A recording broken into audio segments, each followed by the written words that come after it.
If you're sick of the same old pumpkin pie, every fall party you go to, give this pumpkin pie dip a try. Really easy to make, and it's really delicious. Just take a can of pumpkin puree. Make sure it's pumpkin puree, not pumpkin pie filling.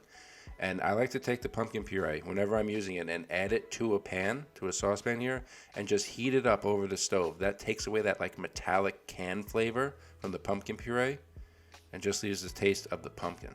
So once that's heated up a few minutes, take that off the heat, let it cool a minute, and I'm going to add this pumpkin puree to a bowl. And all the ingredients for this pumpkin pie dip can be right in one bowl.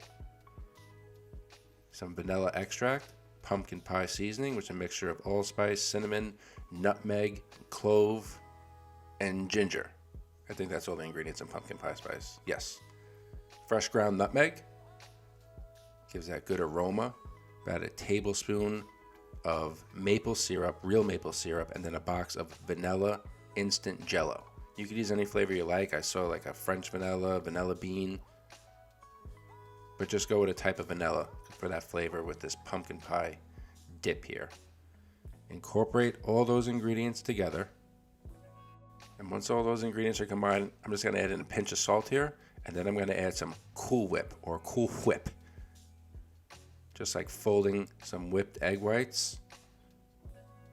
Just fold that Cool Whip into the pumpkin filling. And that's all the ingredients for this pumpkin pie dip. It is really that easy to make. I probably should have used a bigger bowl here because this is kind of annoying, but you don't be like me, use a bigger bowl when you make this. It's alright, but when it's all finally combined, transfer it to whatever you're serving into, in my case, a smaller bowl, and just finish it with a little bit of ground cinnamon over the top of this pumpkin pie dip.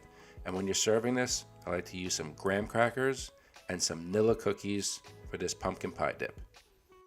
Also, this stuff's really good on peanut butter sandwiches.